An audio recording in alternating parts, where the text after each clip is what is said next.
you'll probably start seeing more ways that contrast speaks for you, whether through the implied energy, the way high contrast can bring emphasis to a particular section or set of elements, or even metaphorically.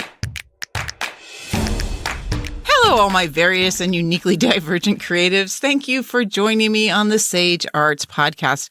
I'm still Sage, at least today, and I'm so happy that you're joining me. I'm starting something new with you today. Yeah, you'll find that I regularly change things up. I'm always trying to improve upon things and keep things fresh and interesting. So what I wanted to start doing was at the beginning of each month, I want to talk a little bit about design. I'm going to try to take a different approach and not do some kind of like straight up like boring lessons, I promise. There'll be fun stories and all kinds of like metaphorical tidbits, and it's an auditory medium that you're getting this through. So I've worked really hard on trying to give you visuals as much as possible that, at least that I can describe to you. And we'll see how that goes. And you can let me know what you think after you've listened to this. Now, I know, as I said, some of you are thinking, I don't want to know about design. I don't want to become overly aware of what I'm doing. I don't want to be questioning what I do. And that's okay. You don't have to, and you won't have to, even after listening to this. All you do is let the words wash over you. Some of it will lodge in your unconscious, and some specific things will sit a bit more up front and pop up here and there as you work. The unconscious stuff may work its way to the surface over time or help you make a connection later on. It's all good regardless of how you take it in. The cool thing about having exposure or just being reminded of certain design concepts is that at the very least, you will have tools you can turn to when you're stumped or you want to get out of a rut or any kind of issue that you have with your work. You can come back to these podcasts. You can check on the posts on social media. I'm going to be putting up a lot more posts about the subject matter that I talk about. Since design's so visual, I want to be able to offer you some items on there as well. So you'll be able to come back to the podcast or to the social media sites when you want to access that information. But in the meantime, just take a passive listen or an active listen if you're hungry for this, and you can take some notes or whatnot. I'll repost the elements and principles of design chart. I did that a couple of months ago after another podcast episode. I don't remember which one that was, but it'll list all of the principles and things that we could talk about and that do come into play in these discussions. So I'll put that on Instagram and Facebook, but those will just be the images you can refer to. If you sign up for the newsletter at thesagearts.com, on the homepage, you'll get a little news and notices button. And I send out just a short little email on Sunday mornings to remind you of the newest episodes. And that's where I'll be able to put in links to give you access to extra free material when available for the information that I put out on the podcast. So as you can tell by the title, we're going to have a little chat about contrast. This is a design principle that becomes relevant for pretty much every design choice you make. And that's what I'll be explaining today with some examples of how it works and how you can expand it beyond your own creation, kind of into day-to-day life, because art is life, right? Before we do that, you know what we need to do first. I need to do a shout out and drop a few seconds of info. I wanted to shout out to Barbara Barrett today. She kindly pointed out that finding a place to just comment was a little tricky. So I've included links to each episode's official page. And that's where you can put comments specific to the episodes, as well as doing that on the posts on Instagram and Facebook, of course. And you can find those under the Sage Arts Podcast on those platforms. So thank you, Barbara, for helping me improve what I do, even in little ways. And of course, for your encouragement and your support. If you want to support what we have going on here, there are a few ways that you can do that. One is just hit that follow button on your podcast player. That, first of all, notifies you on the player when new episodes are available, and it helps me in the ranking on searches. Same goes for reviews. Go to the main page for the podcast in your podcast player, and then it's usually just a scroll down to the reviews section. You can give me an honest star rating, and if you have a few words of recommendation, encouragement, or even criticism, I do want to hear it all. Reviews also help put this in the search list so we can get more artists to join us here. If you want to give back in a monetary way, just head over to the sagearts.com website homepage, go about halfway down, or in the show notes. You can do this too, wherever you're playing this from, and you'll find links to the Buy Me a Coffee and PayPal pages where you can donate just once, or if you want to do it ongoing, there's a monthly option under the PayPal link. I thank you all so much for your generosity and desire to help keep this growing. Okay, let's get back to this fun and friendly design stuff. How often do you think about contrast in your creations? What is your definition of it? I know it seems like contrast refers particularly to a show of differences, giving the work some kind of yin and yang and some drama and all that. And that's partly true. But that's kind of a narrow and I think confusing explanation for it in terms of how you use it. I'm here to clear that up and refine it a bit for you. So let's kind of start at the top. Although all the principles of design appear to some degree in all work, contrast is an integral aspect of every design decision because every combination of like elements is, in essence, a choice about the contrast between them. We're talking about contrast between the types of marks you make, the lines, the colors, the shapes, forms, textures that you use. And these may seem fairly obvious, so you probably have a little bit of that down already, right? But consider that it also affects design principles like rhythm, balance, proportion, movement, hierarchy. Well, let's back up first of all. I've mentioned design elements and design principles. They sound kind of the same, but they're two different things. The elements are your building blocks, the same way your material is what you use to create your art. Principles are the way you arrange those elements, those building blocks. In other words, how you manipulate them. So elements are what you design with, and principles define the ways you work with those elements. Does that make sense? They'll become more important later, but you'll be hearing me talk about them today. So I just wanted you to have a clarification on that. So back to the contrast stuff. Just how is contrast so pervasive as to affect every design choice you make? Well, since contrast is the level of difference between things, anytime you have more than one of any element in your design, be it visual objects or just groups of particular elements, you create a certain level of contrast. You don't even have to try to create contrast because it just exists, at least on a spectrum. However, you want to choose the level of contrast where you need it to be on that spectrum from low to high contrast to fulfill your intention, whatever that is for your specific piece. So every time you have more than one line, more than one color, texture, shape, etc., you have the opportunity to choose the degree to which each iteration of that item, of that element, will be different from the others. And that choice can say so much about your work, since contrast contributes to visual interest and to mood and to the energy of a piece, as well as being employed for emphasis and other compositional considerations, which I'll get to in just a bit. Again, notice that I don't say that contrast is showing the difference between like elements because I don't think it's quite that. Contrast can be low, having elements appear more alike than different. And that's why I say levels of difference. That way you won't think that having low contrast is bad because it's not. These things are only bad or somewhat wrong if it doesn't help you fulfill your intention for the piece. And that's the big takeaway there.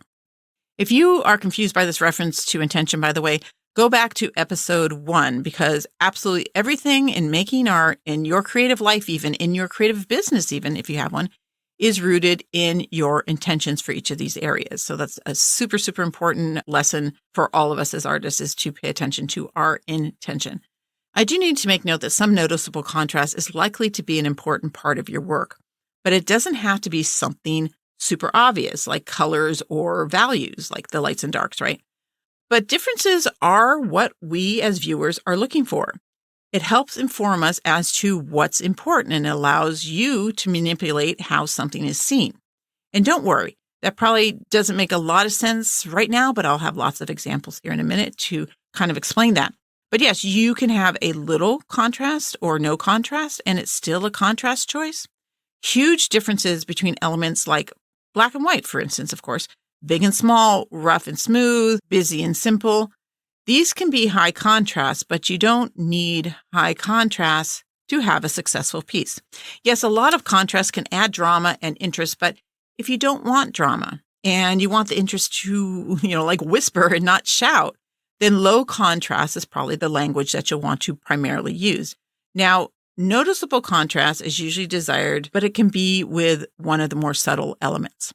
Let me give you a non-art example of why all this contrast stuff is important before we go on. And it kind of gives you a little visualization on what it is, right? So I like the example of roller coasters. Now, speed and being way up there on a roller coaster is a big part of the fun, but the real thrill is about the ups and downs, the dips and the turns, the flipping upside down or whatever it is, right? Because just going fast and up high on a rail isn't that much different than like being on a raised freeway in a car or on a bridge on a bike or something. You probably feel less exposed in a car and you're more in control of things when you're on your own bike. But nonetheless, it can be cool and fun on those high places, but it's not as super thrilling as the roller coaster because of the constant changes.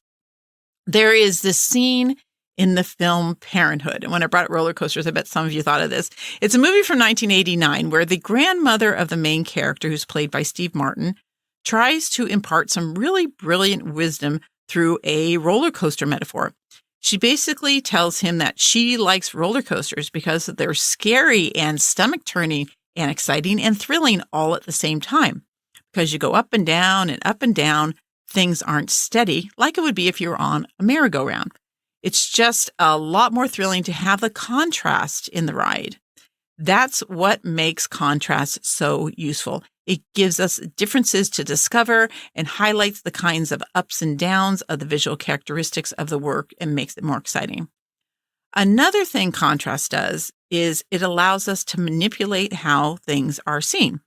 Whether you realize it or not, we judge pretty much everything on its relation to something else.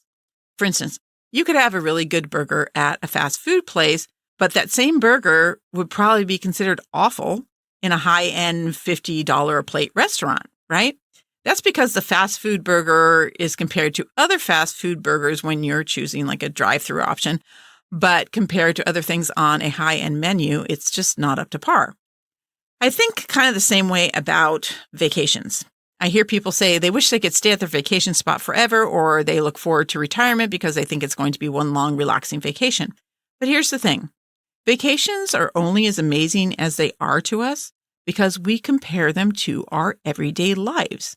If you lived on a beach, say, you might appreciate it a lot and you may really value being there, but it's not going to feel like a vacation after a while. We need the less exciting day-to-day stuff to show us how amazing these really fun times are. So it's all relative. And design elements do the same thing when contrasted. Let's just say, for instance, you have a nice bright turquoise. It's going to look rather light in value when in the company of a deep purple. And so there's going to be contrast there, right? But put that turquoise next to a light peach color, and it's not going to seem light at all. It's actually going to seem pretty deep. So that's comparing like elements, the color, but judging their difference in relation to each other. And that becomes important when you're developing contrast because you can't always say that turquoise is light because in some situations it's going to be light, in some situations it's not. The elements you have in your work change as you introduce new elements or remove elements. They all have an effect on each other. Now, high contrast, what people feel they need to be after in the work often, and you don't, but when the difference is big and obvious, it can make work feel quite dramatic. And not just for the piece, but because of this relativeness, it can do that for individual elements. In other words, the differences can exaggerate characteristics. So bright colors look brighter when paired with neutrals, and wavy lines will usually feel more energetic when paired with straight, especially horizontal lines, because horizontal lines give a sense of calm. It's like when you have a very lively friend, for instance, and you take them to visit, say, a group of Buddhist monks.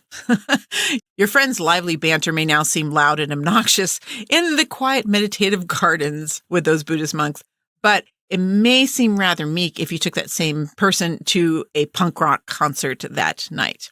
Yeah, I know. Who's going to visit monks one day and go to a punk rock concert the next? Well, I would. So color me odd. But in any case, just visually, you can see what I mean by relativity and how a certain characteristic can seem exaggerated if heavily contrasted. Now you've been well warned and prepared for the role of relativity and contrast. So let's get down to brass tacks and talk about the ways contrast affects pieces. First of all, contrast helps determine the energy of the piece. Usually higher contrast is more energy, lower contrast is calmer or quieter, like the difference between the merry-go-rounds and the roller coasters, like I mentioned. But that does depend on the energy of other elements. Like you can use complementary hues such as blue and orange, so they're high contrast in hue, and when they're fully saturated, that can be quite energetic. But if you use pastel versions of them, now working with the chroma, the intensity of the color, and the value, like how light or dark it is, the energy in pastel may not be very high because the value starts to become more alike, and the chroma is similarly diminished.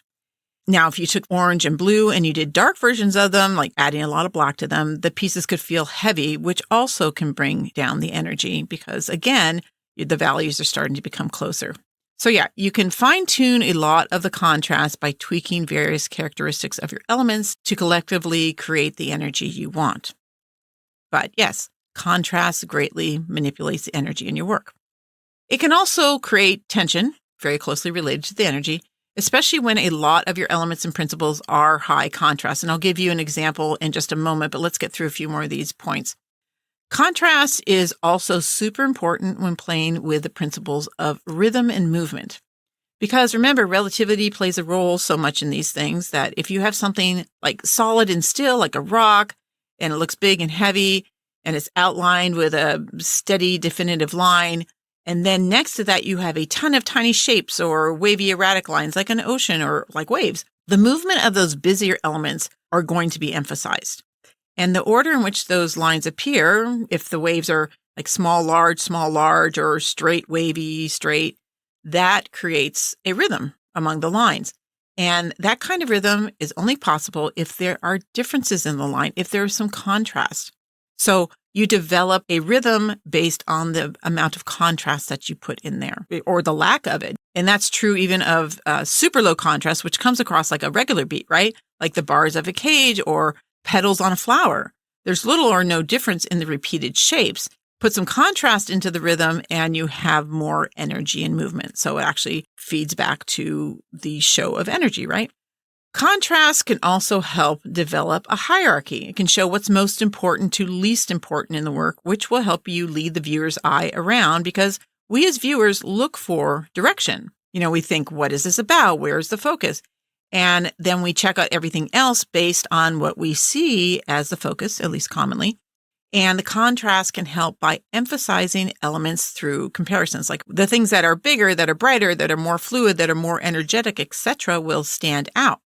So if you have a bike in a park surrounded by trees and bushes and mostly organic things, that bike is going to stand out because it's man-made symmetry with geometric shapes and mostly straight lines. The path it's on, it might be a winding gravel path. It will feel like the next most important thing because it's more like the bike in that it's man-made, even though it's not straight lines, but it's not like a busy organic element and it's singular, probably the only path that we're seeing in that picture. So the eye will probably go to the bike and then to the path and then to the trees. And that's the kind of direction that the eye will flow through the piece, that kind of thing, right? Now, take that same bike, put it in a downtown city street, and you may not see it at all because everything else there is geometric and straight lines, et cetera, et cetera. So maybe there's a single tree in that downtown area and that tree may end up standing out. Or a person, we look for people immediately. That's the first thing that we get drawn to. That's a whole nother subject though. But yes, contrast between things can develop a hierarchy. So in this case, the bike and the park was the contrast between geometric shapes and organic shapes. That was the primary contrast difference. Now, contrasts can also create relationships. This is one of the things that I love best about contrast. The thing is, there's a story in most all of our art, even if it's relatively subtle or hard to verbalize, because we as humans ultimately try to determine the relationship between parts that we see in a work, and that is the basis for whatever bit of story our brains come up with, whether it's conscious or unconscious. Contrast tells us about those relationships. We ask things like, are the same types of elements alike or unlike? Do they get along? Do they clash? Do they seem unaware of each other? Do they depend on each other? Every part of your work has numerous characteristics. And the more characteristics that are produced in high contrast, the more unalike the related parts seem. And then we start to pair them or compare them. So let's say you have two trees in an image. And let's say they're exactly the same in every way. You'd think that they were related if they were the same in every way, like they were twins and they were born together and they're going through life together. But if one was short and stunted and basically a skeleton of a tree and the other was full and tall and lush, you think of them as strangers or maybe adversaries, and the big one kind of won out by grabbing all the sunshine.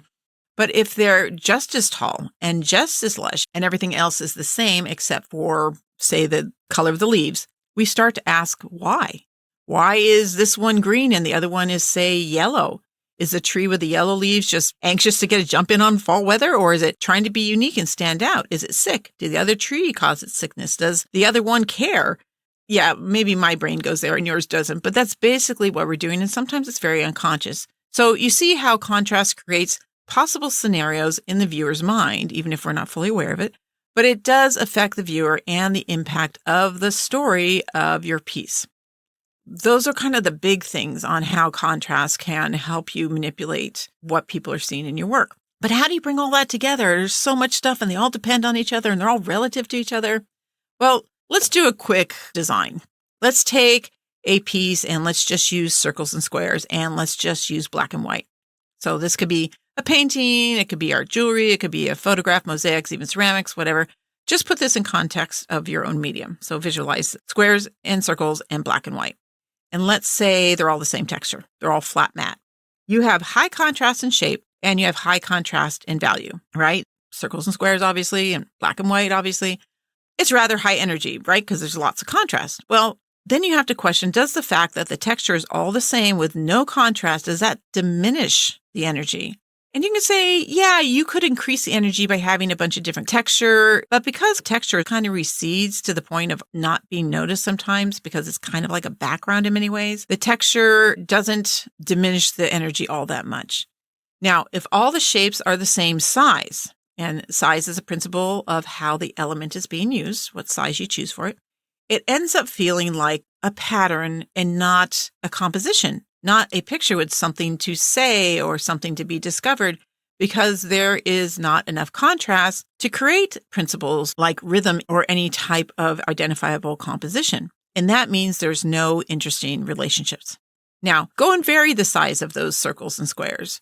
Then all the other principles can really come into play now that there is some contrast for the principles to work with. How much you contrast their size along with how you arrange them, whether they're orderly or random or somewhere in between. Maybe some are orderly and some are random to increase contrast in your patterning and rhythm. With that, you can create noticeable rhythms that then increase the contrast within it. I know, it's a lot, right? It's kind of crazy. All of these choices, though, will help you create the story and relationships the viewers inherently look for. So now we have this black and white graphic thing with energy and rhythm and potential relationships because we've changed the size of the circles and the squares. But we don't have a focus. So let's push one element. Let's say you decide it's one of the squares. You have to do something to tell us that it's important. So you can make it, say, solid black. And all the other shapes are white with black outlines. So there's our black and white, right? Then that one black one will become the focal point because it's different. And because it's contrasting the rest in its choice of being a solid black. And even if it's small, because it contrasts in value and color, and in line actually, because it doesn't have a border like the rest of them, it actually has no line. So that's a contrast to the outlines. It becomes noticeably important to us. It becomes the focal point. Now, it helps that it would be on top of the shapes because of the principles of hierarchy, and that would help cement that for us. Because usually important things aren't buried behind other things, although you could have it peeking out from behind some of the other shapes. It would just need something else, some more contrast in one of the other principles or elements to make it stand out. Like it could be red and only part of it's peeking out. And that's going to help convince us that this is an important piece and it's going to be the focal point. So just something contrasting the rest to show it's the focal point and where your eye needs to go to likely start its journey around your piece is what you apply to create that focus.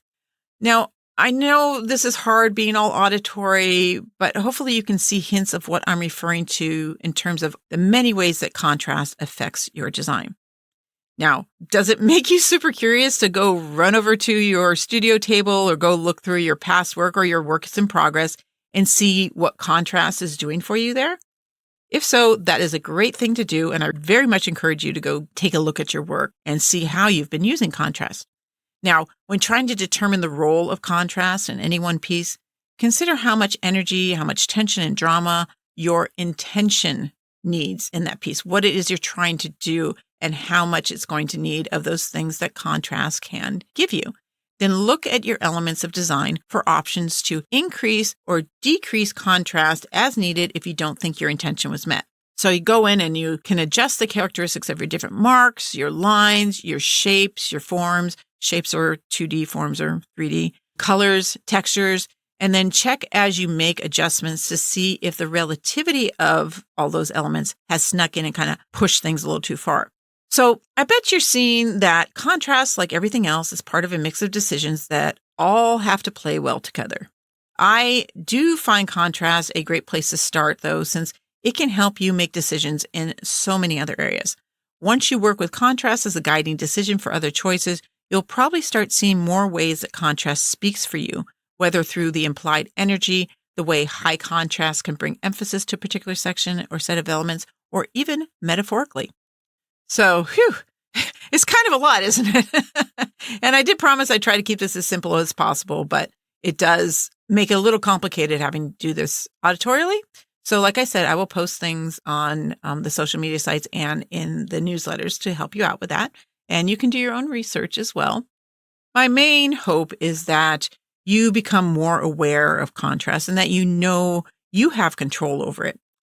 Of course, some of your choices for contrast will be made automatically if you've been making other characteristic choices or other element choices, specifically not thinking about contrast, but you have like thematically, you want daisies as a focal point for your piece, or you're choosing green and red because your color palette is for Christmas.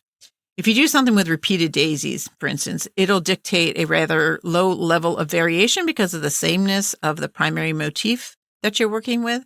So you would work on contrast if you want to increase the energy and things like value between the background and the flowers, or the size, or the textures, or the marks that you're making. So you can increase contrast there. You can take it up a notch.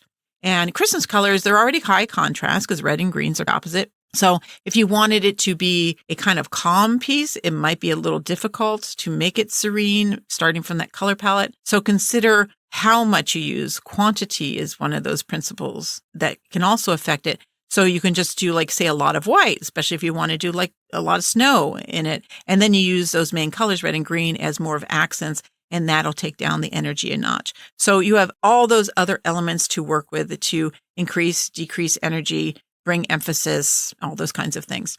There's one more thing I want to point out about contrast, and maybe this seems a little silly, but I think it's important to think of contrast in terms of not just your creative pieces, but in the way you live your life. You should contrast your studio time with time outdoors or traveling or hanging out with friends. I know when I was a working artist, it was pretty much every waking hour, but you're not going to get as innovative if you aren't out there getting in new information. So contrast your days, contrast what you're seeing, contrast your experiences. And you can even do things like trying different mediums, just little forays into other mediums to shake up your creative thinking and keep you excited with new things. And every once in a while, try doing something wholly unlike your usual work. Like if you work small, try big. If you tend to do bright colors, try neutrals or dark colors and that kind of thing. So I think contrast is super important. Remember the roller coaster. I think the ups and downs are much more interesting, much more thrilling, and you get a lot more out of them. In any case, I hope you enjoyed this little design lesson. This is one that's a bit more conceptual than the ones we'll be going forward because it covers so many things. But other things like color and line and shape and things like that, those will be a bit more concrete. But if you wouldn't mind letting me know what you think about this, and if you're looking forward to this being a regular thing, and whether my explanations without visuals, being auditory, actually works for you. And you can write me on the contact page at thesagearts.com. You can leave me comments on the episode page that I'm going to have the link for in the show notes. And I do suggest checking in on the Sage Arts podcast social media pages if you're going to be following these design lessons, because I'm going to create posts to support these lessons so you can take it in, let it sink into your subconsciousness, let it become automatic, and you might see improvements without even trying. It really does work that way. It's why they say you should see lots of art if you're an artist. You should read lots of books if you're a writer, because just exposure will teach a lot of what you need to know. I know I may have overwhelmed you, so I'm not going to drag this on any longer. Just until next time, go ahead and try building contrast into your life as well as your work. feed that muse, stay true to your version of weirdness, and I'll chat with you next time on the Sage Arts Podcast.